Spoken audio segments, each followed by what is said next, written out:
반갑습니다. 모두 한 주 평안하셨습니까? 네. 이번 주 중에 큰 명절 추석이 있었는데 모두 행복한 시간을 보내셨는지 모르겠습니다.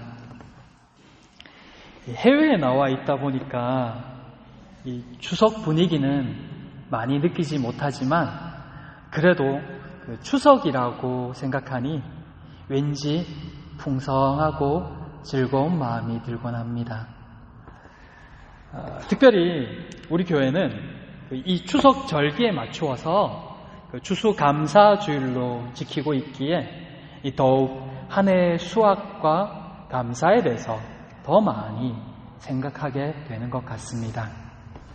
오늘은 이 추수감사와 관련된 말씀을 함께 나누면서 한 해 동안 우리에게 베풀어 주신 그 하나님의 은혜에 대해서 함께 생각해 보며 감사를 되새기는 이 시간 되기를 소망합니다.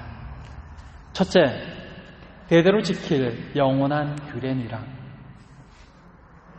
오늘 우리는 추석에 맞추어 우리의 명절에 맞추어서 추수감사주일로 우리 교회는 지키고 있지만 실제로 한국의 많은 교회들은 11월 셋째 주일을 추수감사주일로 지키고 있습니다.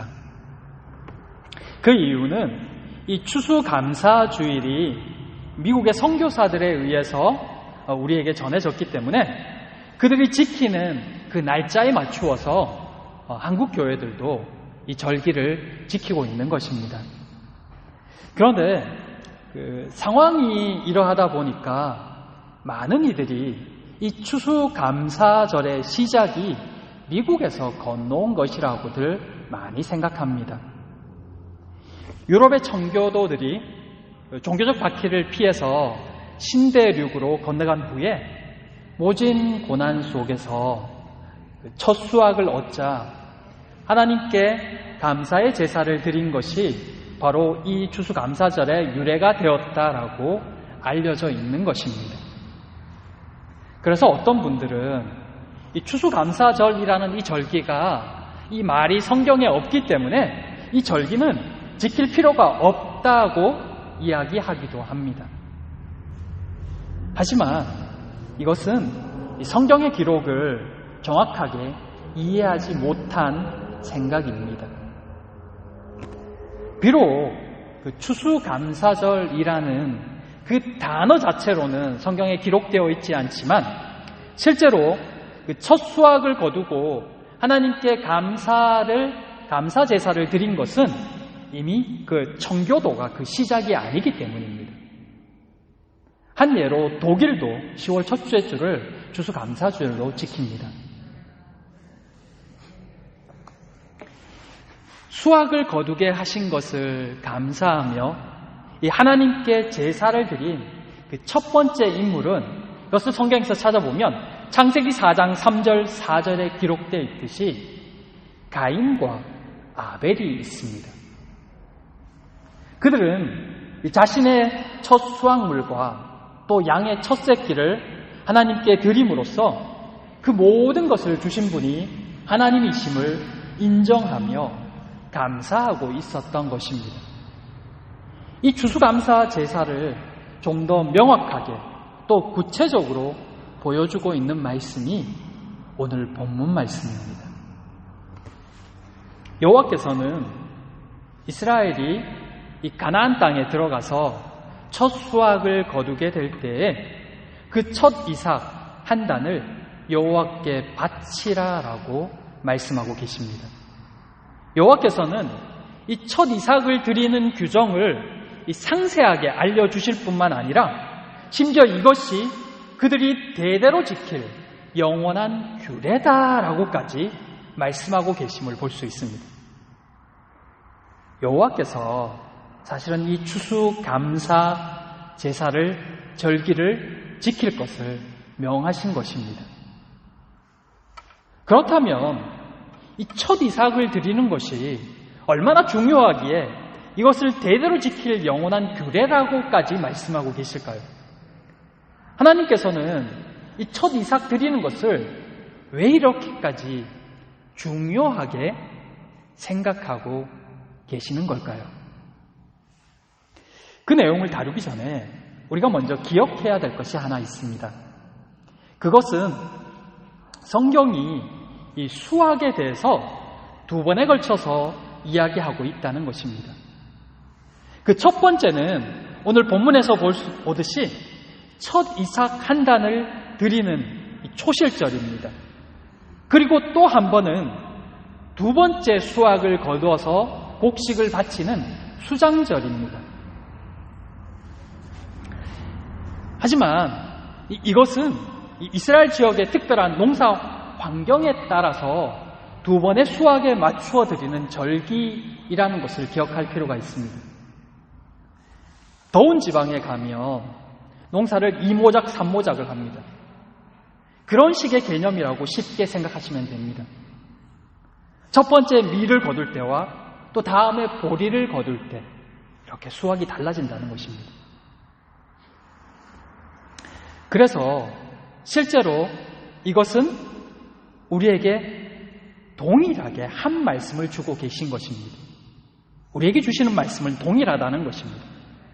그것은 이 첫 수확을 드리는 것을 하나님께서 굉장히 중요하게 생각하고 계시구나 하는 것입니다. 그런데 여기에서 우리가 좀 더 중요하게 기억해야 될 것이 있습니다. 그것은 이것이 단순히 농사 짓는 것의 처음 것을 하나님께 드려야 한다는 이야기 정도가 아니라는 것입니다. 그 핵심은 10절 너희는 내가 너희에게 주는 땅에 들어가서 너희의 공부를 거둘 때라는 이 구절에 있습니다. 이 말씀을 기억할 때에야 비로소 하나님의 뜻이 무엇이구나 하는 것이 분명하게 드러난다는 것입니다. 하나님께서 직접 그들에게 땅을 주신다는 것입니다. 그리고 그 주신 땅에서 그들이 수확을 거두게 될 것이다 라는 이야기를 하고 계신 것입니다. 즉, 그들이 장차 들어가서 살게 될 땅, 누리게 될 그 땅과 그 모든 것은 하나님이 주셨다는 것입니다. 그것을 잊지 말라는 것입니다. 그리고 그것을 잊지 않는 모습이 그 땅에서의 첫 수확을 여호와께 드리는 것으로 표현되어져야 한다는 것입니다. 14절에 너희는 너희 하나님께 예물을 가져오는 그날까지 떡이든지 볶은 곡식이든지 생이삭이든지 먹지 말지니라는 이 말씀은 그들이 거둔 수확이 그들의 수고의 열매이기 이전에 그 모든 것이 그들에게 삶의 터전을 주신 하나님의 은혜임을 기억하라는 것입니다. 그것을 영원히 잊지 말라시는 것입니다. 그것이 그들이 대대로 지켜야 할 영원한 규례였던 것입니다. 그래서 이 추수감사절은 단순한 절기가 아니라 하나님의 명령인 것입니다. 하나님께서 특별히 이 절기를 강조하시며 반드시 지킬 것을 명령하신 이유에는 이스라엘의 영적인 상태를 누구보다 잘 아시기 때문도 있었습니다. 민수기 20장 2절에서 5절에 보면 그 광야 40년 생활이 거의 끝나갈 무렵에 이스라엘 모습이 나와 있습니다. 그들은 이 가데스에서 물이 없자 모세와 다투기 시작합니다. 말이 다툼이지 실제로는 모세를 죽일 듯이 달려들었을 것입니다. 그뿐만 아니라 여호와께도 원망하며 애굽 생활이 훨씬 더 낫다라고까지 이야기를 합니다. 우리를 왜 애굽에서 데려왔냐고 이야기하는 것입니다. 그 같은 모습은 출애굽기 17장 2절에도 볼 수가 있습니다. 그때는 겨우 출애굽한 지 채 2년이 되지 않았을 때입니다. 그때도 물이 없어서 모세와 다투며 여호와를 원망하고 있었던 것입니다. 애굽에서 해방되지 얼마 되지 않았음에도 그 홍해 바다를 건너온 그 은혜를 입었음에도 그 은혜는 다 잊어버리고 불평하며 원망하고 있었던 것입니다. 그들은 출애굽한 직후나 광야 생활 40년이 다 돼가는 그 시점에서나 변함없이 조금만 힘들어도 불신앙적인 모습을 보였던 것입니다. 광야는 말 그대로 아무것도 없는 사막입니다. 그곳에서 이스라엘 백성이 살 수 있는 유일한 기근은 여호와의 도우심밖에 없습니다. 여호와께서 물을 주지 않으시면 목말라 죽고 먹을 것을 주지 않으시면 굶어 죽어야 했습니다. 그 뜨거운 햇빛을 막아주지 않으면 그들은 타 죽을 수밖에 없고 그 한밤의 그 차가운 그 날씨에 하나님이 불기둥을 주지 않으셨다면 얼어 죽어야 했습니다. 근데 하나님의 은혜로 그들은 광야 40년 동안 굶어 죽지 않고 목말라 죽지 않고 살 수 있었습니다. 그럼에도 그들은 잠시 물이 없자 모세를 원망하고 하나님께 불만을 쏟아 놓았던 것입니다. 그런 그들이 스스로 농사지으며 땀 흘려 수고해야 살 수 있는 가나안 땅에 들어간다면, 그리고 그곳에서 수확을 얻게 되었을 때 그것을 하나님의 은혜라고 고백할 수 있었을까요? 여호와께서는 그런 그들의 이 성향을 잘 아시기에 하나님께 첫 수확물을 드릴 것을 반드시 지키라고 말씀하신 것입니다. 그 행위를 통해서 그 땅을 주신 분이 하나님이심을 기억하도록, 그들이 거둔 것이 결코 하나님의 은혜가 없이는 불가능한 것이었음을 잊지 않도록 하신 것입니다. 그래서 추수감사절은 하나님의 은혜를 기억하는 절기이자 믿음을 지킬 수 있도록 하는 하나님의 배려였던 것입니다. 추수감사절을 통해서 하나님께서 우리의 삶에 베풀어 주신 은혜를 기억하며 인생의 주인이 하나님이심을 다시 한번 고백하게 하는 것입니다. 사랑하는 성도 여러분, 힘든 시간들을 겪다 보면 가끔은 하나님께 무엇을 감사해야 할지 모르겠다라는 생각이 들 때가 있습니다. 도대체 감사 제목을 찾을 수가 없다고 생각하는 분이 있을지도 모릅니다. 하지만 우리가 지금 이곳에 있는 자체가 감사입니다. 지금까지 하루하루 살 수 있고 자녀들을 키울 수 있음이 감사입니다. 건강을 지켜주심이 감사이고 생명을 연장시켜 주시며 오늘까지 하나님을 떠나지 않고 살 수 있음이 감사입니다. 우리 삶 곳곳에 하나님의 은혜가 있음을 발견할 수 있음이 또한 감사입니다. 어떤 군부대에서 그 특식으로 돈가스가 나왔습니다. 평상시에는 1인당 이 돈가스가 1개밖에 안 나왔는데 이날따라 2개가 나온 겁니다. 병사들이 2개를 먹는다고 환호성을 막 질렀습니다. 그런데 식탁에 앉은 병사들 사이에서 탄식과 두덜거리는 소리가 터져 나오기 시작합니다.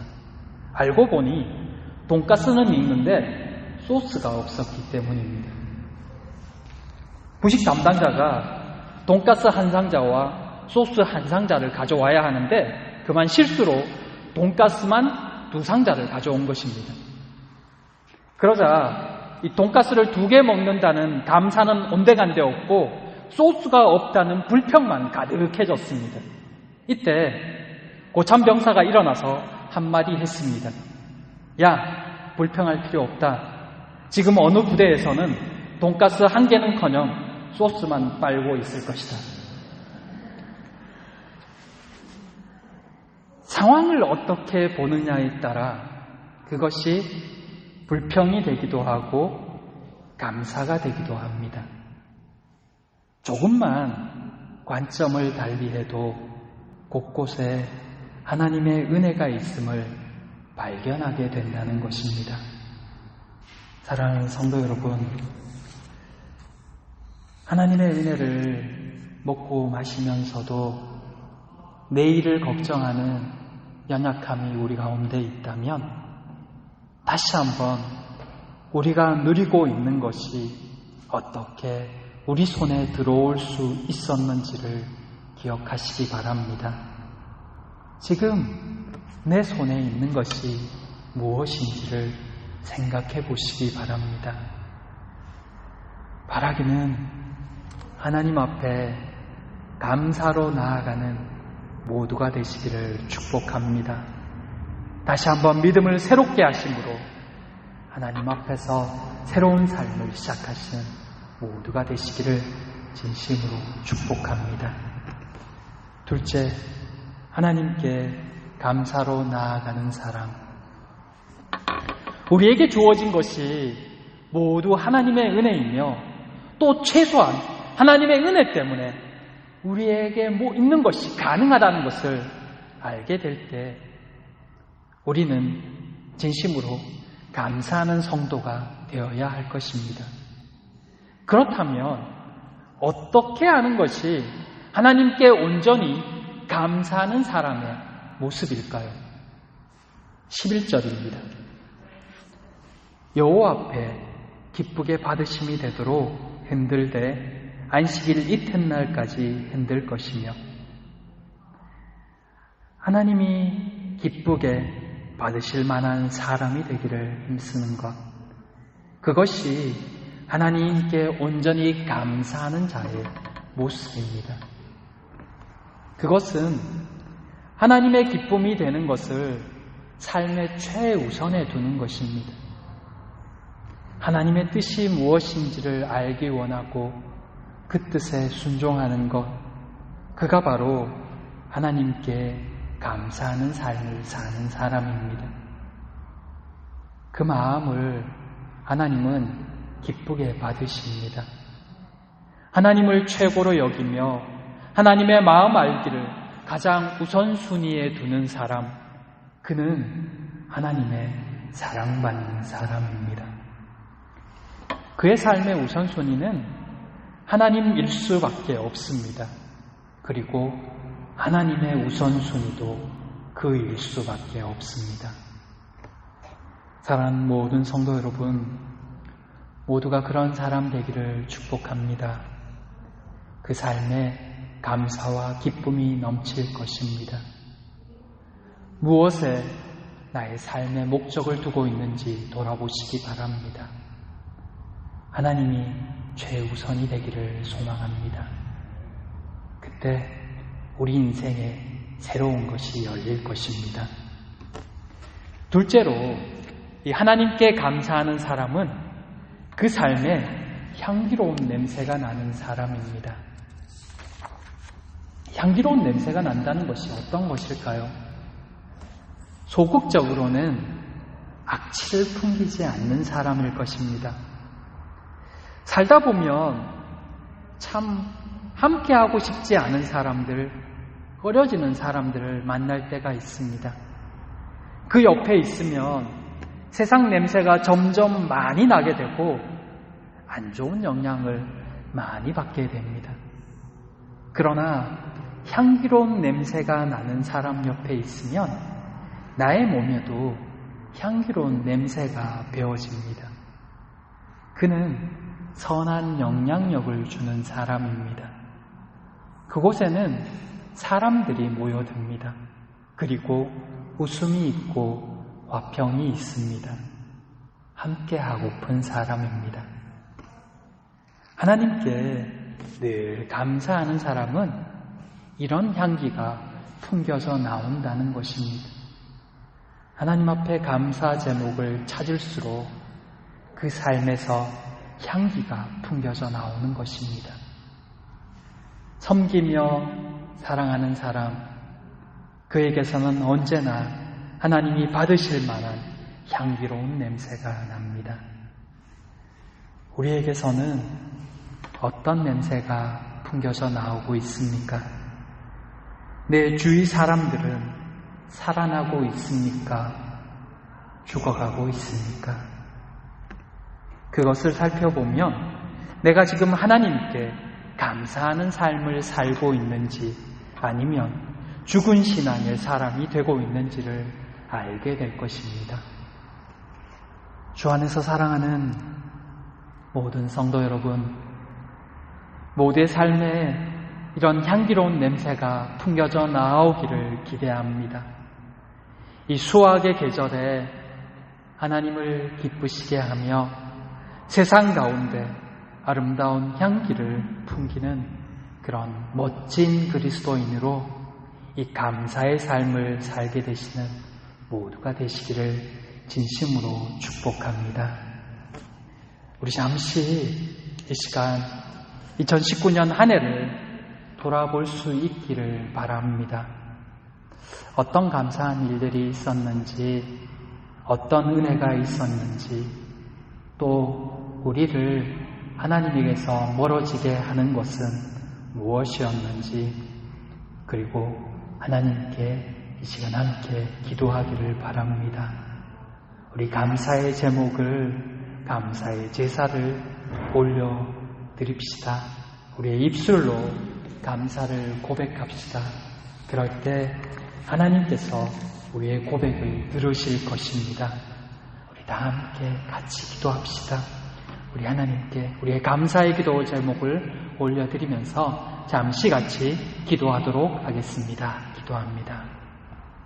사랑하는 하나님, 은혜와 공의를 부르시며 감사합니다. 2019년을 하나님 살았습니다. 때로는 때도 있고 버거울 때도 있었지만 하나님께서 베푸신 은혜를 생각할 때마다, 하나님 그 은혜를 기억할 때마다 우리가 얼마나 그 은혜를 받았는지 다시 한번 생각하게 됩니다. 사랑하는 지체들을 기억하여 주시옵소서. 한 해 하나님 시간마다 때마다 일마다 하나님 지켜주셨는데 하나님 그 시간들을 허비한 적은 없는지, 낭비한 적은 없는지, 하나님의 은혜를 가슴에 품지 못했던 적은 없는지 하나님 돌아보면 아버지 하나님, 우리에게 하나님의 은혜 속에 거하는 생활식을 다 되게 하여 주시옵소서. 하나님의 은혜가 아니면 하루를 살 수 없음을 하나님 교회를 통하여 다시 한번 경험합니다. 매주 매달을 살 수 있으니 하나님의 은혜임을 고백합니다. 하나님의 은혜로 지금까지 지켜주셨는데 무엇을 염려하고 무엇을 걱정했는지, 무엇에 두려워하고 무엇에 안심하지 못했는지 하나님 아버지를 기억합니다. 하나님을 기억합니다. 아버지 하나님, 주 안에 온전히 거하는 저희들 되게 하여 주시옵소서. 성령의 은혜로 채워주시고 한 걸음 한 걸음 그 복된 걸음을 걸어갈 때 하나님 그것이 감사임을, 은혜임을 하나님 우리가 고백할 수 있게 하여 주시옵소서. 가정마다 은혜를 부어주시옵소서. 사랑하는 지체들마다 붙들어 주시옵소서. 그들의 삶에 하나님 기도 제목을 들으시고 그들의 삶에 하나님 은혜를 더하여 주셔서 하나님의 함께 하심을 더욱 깊이 깨달을 수 있게 하여 주시옵소서. 아버지 하나님 역사하여 주시옵소서. 사랑하는 지체들을 기억하여 주시옵소서. 하나님 새롭게 하여 주시옵소서. 새 마음을 주시옵소서. 하나님 나무다 내는 주 안에서 더욱 힘있게 살 수 있게 하여 주시옵소서. 주님으로 인하여 우리의 삶이 기쁨이 넘치게 하시고 우리의 하나님 얼굴에 웃음이 있게 하시고 하나님 서로 가운데 화평이 있게 하여 주시옵소서. 주여 긍휼을 베풀어 주시옵소서. 주여 긍휼을 베풀어 주시옵소서. 아버지 하나님 은혜를 기억하게 하여 주시옵소서. 하나님 추수감사를 드리라고 말씀하셨듯이 하나님 우리가 하나님 주의 기쁨을 누리게 하시고 은혜 속에 거함으로 감사가 넘치게 하시고 하나님의 은혜로 새 힘을 얻게 하여 주시옵소서. 새 은혜를 누리는 우리 모두가 되게 하여 주시옵소서. 평안교회 가운데 은혜를 더하여 주시옵소서. 이곳에 주님의 사랑으로 가득하게 하시고 감사로 넘치는 교회가 되게 하시고 곳곳에 하나님의 영광을 드러내는 이들이 다 되게 하여 주시옵소서. 아버지 하나님 새롭게 하여 주시옵소서. 새 은혜를 부어주시옵소서. 하나님 새 은혜를 허락하여 주시옵소서. 감사합니다 하나님. 감사합니다 하나님. 감사합니다 주님. 감사합니다 하나님. 감사합니다 주여. 아버지 하나님 감사합니다.